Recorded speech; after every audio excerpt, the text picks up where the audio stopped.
So today we're talking about this idea of truth. Like, I think we all know what truth is. We have this idea, this black and white, this easy to explain idea of truth. But we all know truth is more than that. And if we were going to play word association, if I said truth, we would probably all assume lies. We would all think the word lies. And that's got me to think, have I ever lied to myself? Do I lie to myself? Or have you lied to yourself? I know for me, I'm not one of these get up and go guys. I'm not just like ready to seize the day and say like what opportunities are going to come my way. I'm just sort of a sit and relax type of guy. Just stay in the house, make sure it's warm. Let's see what's on the TV. Let's watch a movie. That's what. So when it comes to fitness, when it comes to exercise, I have all the excuses in the world. And maybe you're like me and you lie to yourself and you think, one day I'm going to get my summer body. One day I'm going to work out. And what's worse for me is sometimes in my head, I think I'm going to work out. But then I start to live like I am working out. So I'll go in and I'll have my dinner and then I'll go and find a snack. And then I'll rationalize it by saying, well, I'm going to start the gym so I can eat the snack because when I start the gym, I'll burn it off. So it all makes sense. And we start to try and convince ourselves and lie to ourselves. And I'm 30, but I feel like I'm 70. My joints just aren't up to scratch. Like I've got a dodgy shoulder, dodgy elbow, dodgy wrist, dodgy knee. Like my joints aren't made for fitness. So these are all the excuses that I can't run, my shoulders hurt. I can't do this, my knee hurt. And I just come up with excuse after excuse. I lie to myself. And I've got really good at it. And maybe you have fitness lies as well. Maybe you've used one of these before. I'll start after the holidays. Anyone used that one before? I'll start. Maybe you're going to start in January. I'm ready. I'm really bad at this one. I need to buy blank first. I need to buy the right shoes. At the minute, my excuse is I need to join the gym, whatever, blah, blah, blah. But this week, I joined the gym. Thank you. And that's our message done for this week, how to move past excuses. But no, I'm terrible at this. So I joined the gym, so I was like, I need to buy, do you know one of those small towels you can just long enough to wrap around your neck so then when you get sweaty, you can just wipe it off? I'm like, I need one of those. I can't start working out if I don't have a towel. Like, what will I do if I get sweat in my eyes? And I make excuses of, and maybe you've used that as an excuse, or I don't have the time. Where am I going to fit it in? I don't know where I'm going to fit my gym. It's too expensive. Maybe you've used that. And I understand paying for the gym, right? I understand. I pay them. I use their equipment. That makes sense, right? But what doesn't make sense to me is joining fees. Why should I pay to join the gym? Like I get paying to use the gym, but why should I pay to join the gym? I don't get it. I think they should pay me to join the gym. I think that makes more sense. And I don't know if it's a sign or whatever, but as I was going to sign up for the gym this week, all of a sudden, there was no joining fee. They waived the joining fee. So I'm like, Lord, is this a sign? Am I getting too fat? Am I lazy? Like, I think God's trying to tell me something. Maybe he's telling you something. Maybe that's holding you back, that joining fee. I'm paying them every month. Why do I need to pay extra to join? Maybe that's what held you back. Or I don't have a workout plan. When I was in the gym this week, I probably looked like a lost child.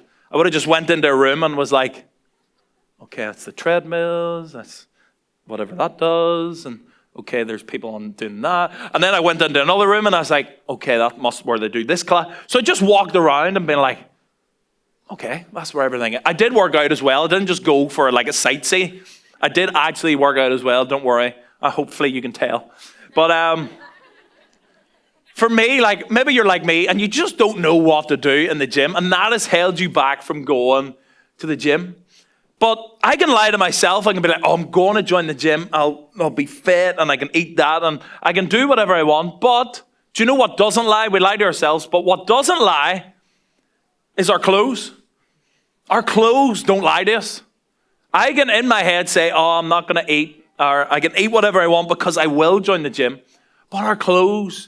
And this situation happened where we were invited to a wedding and I decided not to try my suit on before the wedding because I didn't want to deal with it. because if it didn't fit, then I would have to deal with it. And what I do, maybe you're the same, I don't weigh myself, because if I know the weight, then I know the problem. So it's better not to just stand. If you don't stand the scales, then there's no problem. Everything's perfect. I'm a masterpiece. I'm perfect, as my wife tells me. But your clothes don't lie. We try and hide ourselves. So we woke up, we were getting ready for the wedding. So I tried my suit on. This isn't me, but this is what it felt like. Maybe you've felt like this before as well, where you have to sit through the whole wedding holding your breath so your trousers will fit. And you're like, what I do now is the sit down test. So you're like, okay, I can do it now. But then when you sit down, it's like, I can't even sit down. I'm like a quarter of the way down, and you need to like force away. Your stomach's hanging out because your buttons are running away from each other. And your clothes don't lie to you. And as much as I would love to blame my wife for shrinking my clothes, I do the washing. So it would be my fault. So I can't even blame anyone else. But you know this to be true. You can lie. You can avoid the scales. You can avoid putting on the suit and trying to see if it still fits. But we just run away from the excuse. And I've been doing that. Maybe you've been doing that. And why do we lie to ourselves? Why do we do it? Like, it's absolutely crazy why I wouldn't stand the scales. Why I wouldn't try the suit on. Why I tell myself I can eat and not work out. Because you look at yourself, oh, I'm just the same. But then when you see your shirt and it's sort of like ripping open, it's like, oh, maybe not. And I've joined the gym, and I'm hoping my waistcoat still doesn't fit me. So I've got a wedding in 3 weeks. So I'm hoping it will fit me in 3 weeks. So if you see my suit on Instagram and it has a waistcoat, I fit. If I'm not wearing it, don't ask questions. But we all lie to each other. Why do we do that? And we can smell when someone else lies. Oh, when someone else says they can eat what they want and they don't exercise, you can smell that out. But when we do it, we've become so nose blind to our own lies. When we do it, we just think it's a reason, a because. But when other people do it, we see it as it is, as an excuse. And it led me to the question, when did we begin lying to ourselves? And I think it coincides with our breathing. I think when we stop breathing, we'll stop lying to ourselves. And as we started breathing, we started lying to ourselves. And I think we lie to ourselves earlier than we think. Maybe as an adult, you lie to yourself by procrastinating. You convince yourself, i.e. you lie to yourself that you'll do something later, even when we know it's important to act now. I've done that. I lie to myself saying, I will get round to it.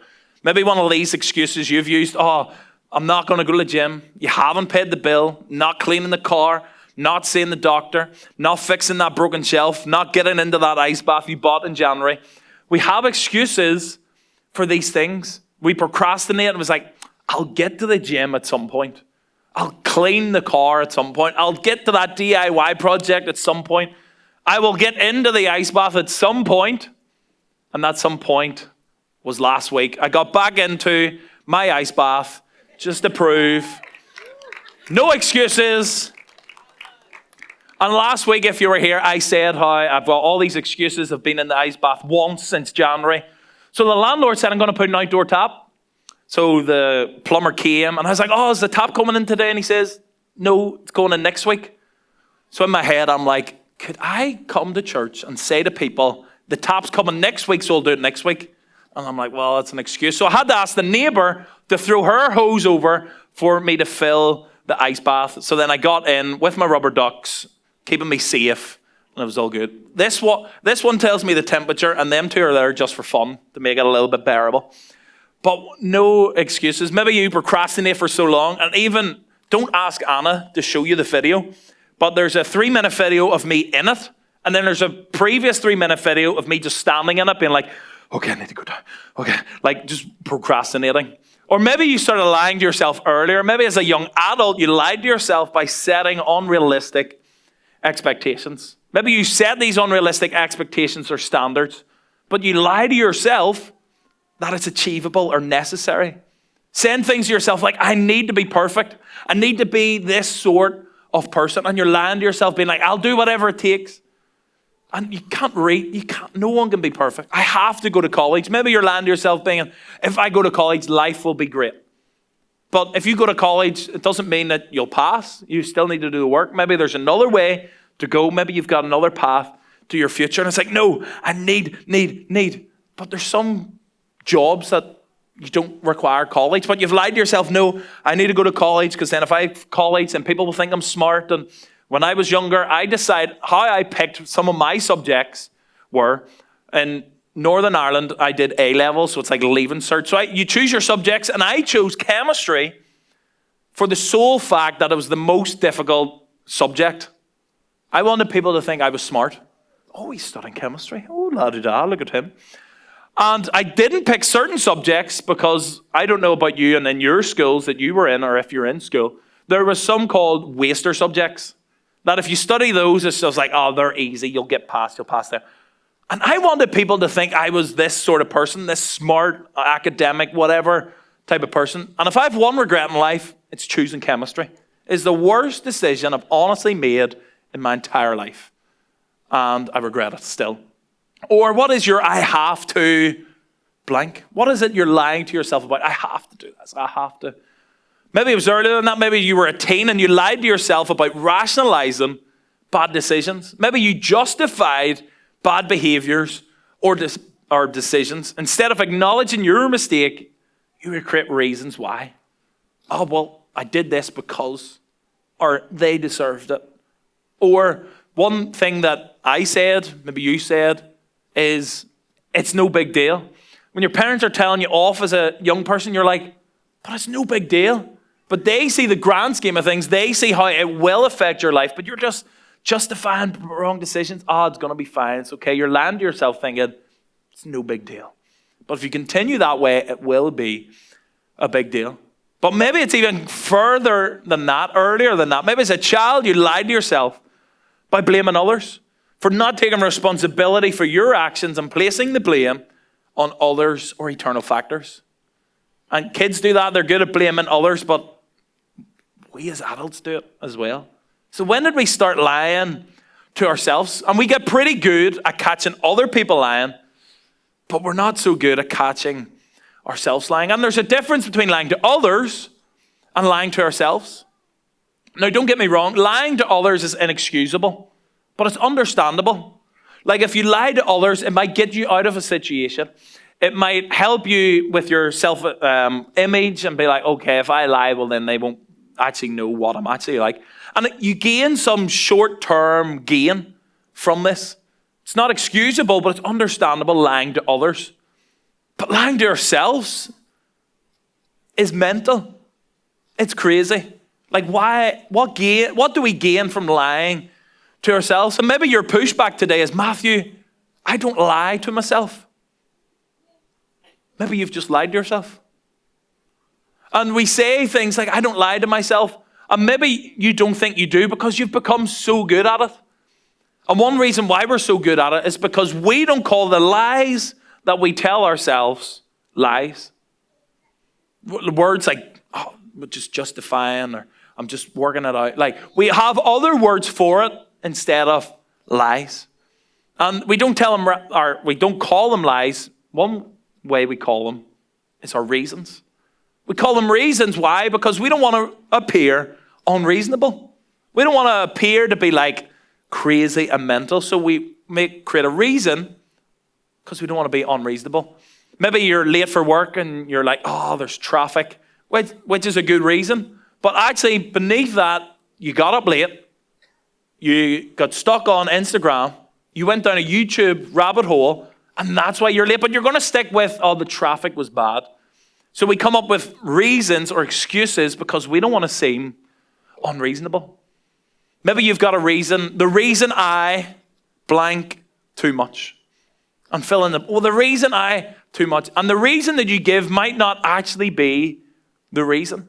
The actual reason may be a secret that you're keeping from yourself. To keep yourself from having to face the truth about yourself. It's that idea of if I stand on the scales, I'll know how big the problem is. So the actual reason, the reason I blank so much, may be a secret that you've been keeping from yourself to keep yourself from having to face the truth about yourself.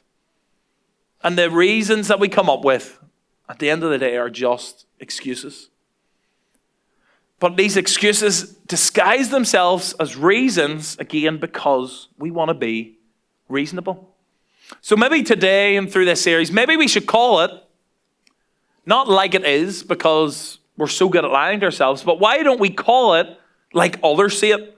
Because I hate to break it to you, but others see it in you. Others see how you lie. Others see it as excuses, just as we see it in others. So this maybe call it as others see it. And maybe for you, there is a lie that's holding you back. There's a single excuse or a paper wall that you've lived behind or made for so long that it's impacting your entire life. You think it's just impacting this small, tiny area, but actually it's infecting your entire life because life is all connected. So what we excuse in one area actually flows into different areas. And that's why we're talking about it in church, because life all flows together. And for Christ followers, there's a relationship between our excuses and our ability to follow Jesus, because we can't follow both. If we live with excuses as our king, well then excuses will tell us what we can do and what we can't do. But we should be following Jesus. Jesus should be the one leading us, not our excuses. So there's a relationship between how we follow Jesus and our excuses. And you may know this, and if not, this may be a revelation to you. But the lies that we tell ourselves, lies will hold you back. Lies hold us back from living the life that God has called us to live. And maybe you don't see it. Maybe it's dark to you because you're living in darkness. Maybe someone has said to you before, can't you see what this is doing to you? Can't you see what damage you're doing? And sometimes they don't see because they are in darkness. And we have been in darkness before as well. We can't see how our lies are holding us back. But again, if we have truth that holds us back, the good news today is that truth will set you free. So lies, yes, will hold us back, but truth will set us free. And today we want to answer the question, how can truth lead us to freedom? Because we all want to live lives of freedom. We think that we live free lives, but how can we live a life of true freedom? And how can truth lead us there? A great place to start is the definition of truth. And this is what it says. The definition of truth is the quality or state of being true. Okay, we understand that. Or that which is true or in accordance with fact or reality. So that's a very black and white answer. Okay, you've got truth and you've got lies. If it's truth, it's real. If you've got lies, it's not. Okay, so truth is fact. We understand that. But it gets more complex than that because there's this like gray area. And some people believe there's my truth and there's the truth. Like, where do we fit with, well, I've got my truth and you've got your truth, and that's okay. And the people that believe we have our own truths, my truths, they believe that truth is relative. That you believe what you want. Your truth is your truth. But they don't really believe that to be true. Because they still want truth in their lives. Because if my truth is stealing is okay, if I steal from them, well then they shouldn't be upset, because the truth is I can steal because it's okay. But their truth might be, well, stealing isn't okay. And there's areas in their life that they may have their truth, but they actually believe at the end of the day that truth isn't relative. That it doesn't just, if I think stealing's okay, I could go around and steal from you, but that's still going to hurt you and you're going to break trust. But actually people are really searching for truth and trust. Truth is not determined by personal feelings, popular vote, scientific consensus, or any human court of appeal. Truth isn't relative. There's no my truth. There's just the truth. And as Christ followers, we believe that truth is tethered to the character of God. We believe truth is a person and his name is Jesus. Jesus made this bold claim and he says, I am the way, the truth, and the life. What a mad claim to make. But Jesus says he is the truth. He is the focal point. He doesn't change. He's the same yesterday, today, and forever. The truth, my relative truth, that can change on my feelings. That can change on day to day. That can change on popular opinion.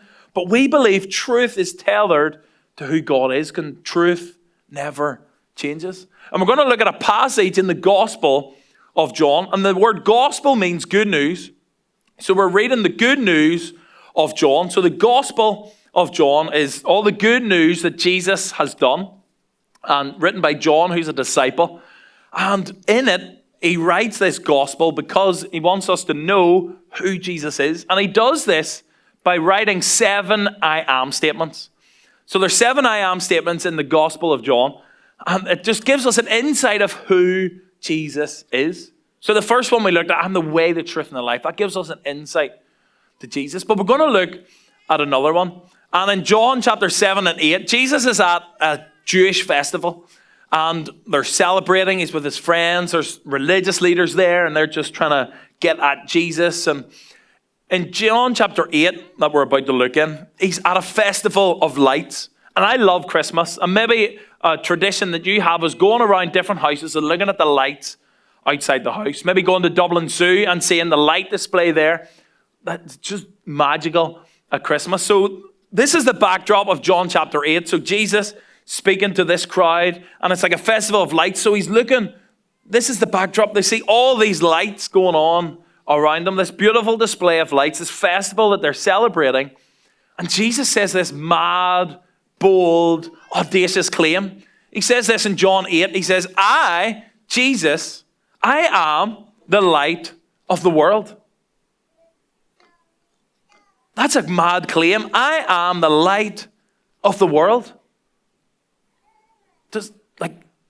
Can he say that? Is he allowed to say that?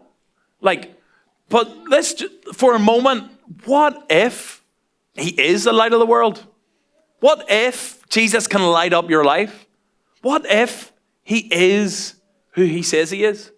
And Jesus is saying to these people, I am the light of the world, not these artificial lights that you see around it, but I, Jesus, can lead you to truth. I can lead you to the light. I can lead you to life that is found in this light. So they're sort of like, really? Like he just said that? And then he goes on to say, whoever follows me, that's mad enough. Okay, but now you're asking me to follow you. What does it mean to follow you? Jesus isn't saying, just believe in me, just admire me, just sing songs to me. He's saying, follow me, put it into life, put it into action, following me. Because admiring Jesus won't change your life. Thinking that Jesus is great won't change your life. It won't make a difference in your life and it won't make a difference in the world. But following Jesus, that changes your life. Following Jesus changes the world. It's those that follow Jesus that turn the world upside down. Not those that just thought, I think Jesus is a great guy. Yeah, I believe in him, but he's not following. So Jesus is saying, follow me. So he says, I am the light of the world, makes this crazy claim. Then says, whoever follows me, here's the promise, that we will never walk in darkness, but will have the light of life. What a promise. Life is difficult. Life is hard, but he's promised that if we follow him, we will never walk in darkness, but we'll have the light of life. And some people are afraid of light because light is revealing. It will reveal what's actually going on. It's like when we stand on the scales and we see the number, it is revealed to us. So as Jesus is the light of the world, as he lights us up, as we walk in darkness and we discover the light of life, what that does is reveals those things that are holding us back from fully engaging with your potential. So light can be scary, light can be revealing, but also can be liberating. As we discover these things, we can live out our extraordinary purpose. We can discover our potential. We can live with freedom when God lights up our life. And as I said, there's always the religious leaders around, and they're always trying to challenge Jesus. And the Pharisees, who are a religious group, challenged him and says, here you are appearing as your own witness. Your testimony is not valid. So they're trying to tell everyone around, don't listen to him. He's not the light of the world. He's a little bit nuts. He's a little bit crazy. And you would think that they would all just leave. But they actually stayed listening to Jesus. So there must have been something keeping them there. There must be something in what he's saying is resonating with them. There must be some truth in this. So they didn't leave. And later on in this conversation, Jesus says, if you hold to my teaching, if you hold on to it, when the times get difficult, just keep holding on. Be faithful, be steadfast. If you hold, learn, if you gather, if you spend time, if you hold to my teaching, then it says you are really my disciples. And if you're really my disciples, if you follow him and spend time with me and reflect him, then Jesus says, then you will know the truth. So if we hold our teachings and we follow him and we're his disciples, we will know the truth. But it's not just knowing the truth. He says, yeah, you can know it. But actually, he goes on and says, the truth will set you free. The truth isn't just something to know. The truth is something for you to experience. Jesus isn't just, and coming to church and listening to messages isn't just something that we can fill. Oh, I now know more. I've heard the Gospel of John. Okay, John's, like, it's not just so that we can go out and win a Bible quiz. That isn't why we do this. We want you to not just know the truth, but we want you to experience the truth. We want the truth to set you free. This can change your life. If you're set free, you will be free to see. Free to see how God sees you. Free to see your potential. Free to see the lies and the excuses that you've been making for what they are. You'll be free to see. And as obvious as humans are, there's a group of people in the crowd that make an excuse. Straight away, they say this in verse 33. So they answered him, we have never been slaves of anyone. So how can we be set free if we've never been a slave?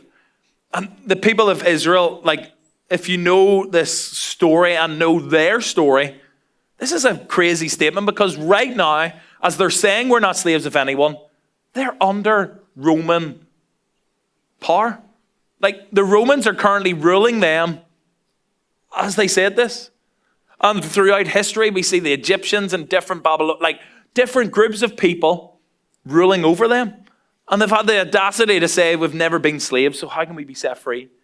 And so often we're so quick at reading the Bible and being like, they are so stupid. If I was in their position, I would never say such a totally ridiculous thing. And it's so easy to throw stones to be like, they're so stupid. But we say the same things. We make excuses. We say things like, I'm not a slave. I'm not a slave to anything. I'm free. What am I a slave of? And maybe your response to Jesus, maybe this is your paraphrase. If you would have said in verse 33, but in our words, maybe you said, I've never been a slave of anyone or anything. So how can you say that I should be set free? Maybe that's how you would respond to Jesus. Maybe you think, I'm free, do whatever I want. But Jesus responds, and maybe he responds to you today as well, and says, very truly, I tell you, everyone who sins is a slave to sin. We're all a slave to something. Have you ever done something that you didn't want to do, and then you haven't done stuff that you want to do? It's like, why does that happen? Why do we do things even though we don't want to do it? Because we're a slave to sin. And maybe you've seen this outworked in someone's life where they have an addiction. So they literally need this thing, like they need it to survive. They're a slave to it. They need it. Maybe it isn't as obvious for you, but maybe you're a slave to sin. Keep going back to the same places. Keep doing the same thing. Keep doing things that you don't want to do. Because Jesus says we're all a slave to sin. But then Jesus turns it around in the next verse and says, so if the Son, which is me, Jesus, so if the Son sets you free, right, okay, where are you going? And he finishes, you will be free indeed. You can be free today.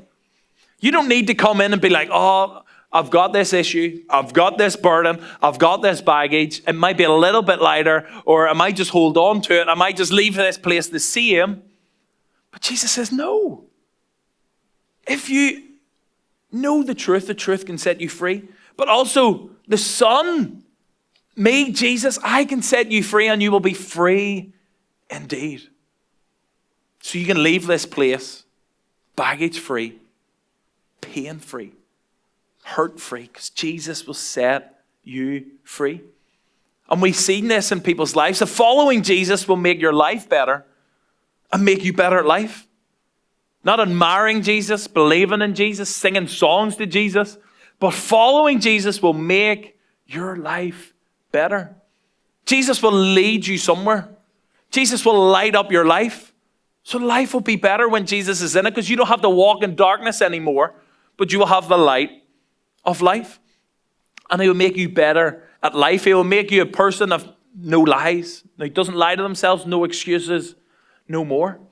And he makes our lives better because he is the light of the world. Life is better with light in it. It would be an awkward service if there was no light in here. We wouldn't be able to see. But with the light, it brings hope, brings possibilities, gives us direction. It brings all these things with it. So we want Jesus to light up our life. But if you can't see you're wrong, then you'll be wrong your entire life. And to link it in with a story, if you can't see you're a slave, you'll be a slave your whole life. So maybe the lie is that you're not a slave. Maybe you've started to believe the lie.